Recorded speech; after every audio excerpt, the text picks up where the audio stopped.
ശരിക്കും ഞാനൊരു കാര്യം പറയട്ടെ, നിങ്ങൾക്ക് നല്ലൊരു തേപ്പ് അല്ലെങ്കിൽ നല്ലൊരു പണി കിട്ടിയാല് 2 ഓപ്ഷൻ ഉണ്ട് നിങ്ങളുടെ മുന്നില്.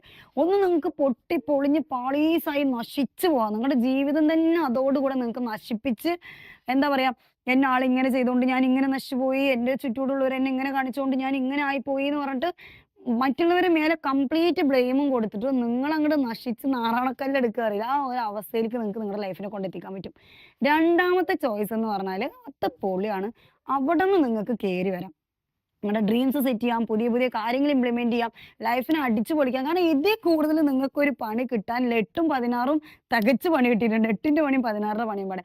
അപ്പൊ ഇത്തരത്തിലുള്ള ഒരു പണി കിട്ടി. പിന്നെ മാത്രമല്ല ഏറ്റവും കൂടുതൽ നിങ്ങൾ എമോഷണലി, ഫിസിക്കലി, മെന്റലി ഒക്കെ ഇൻവെസ്റ്റ് ചെയ്ത ഒരു റിലേഷൻഷിപ്പാണ് കയ്യിന്ന് പോയി കിടക്കണംന്നുണ്ടെങ്കിൽ മക്കളെ ഇതിൽ കൂടുതൽ നമുക്ക് പോകാൻ ഒന്നുമില്ലാന്നുള്ള ഒരു സ്പിരിറ്റ് നിങ്ങളുടെ ഉള്ളിൽ വരും. വരണം. അപ്പൊ പിന്നെ അവിടന്ന് അങ്ങോട്ട് ലൈഫിനെ നിങ്ങൾ വേറൊരു കണ്ണില് കണ്ട് ജീവിതം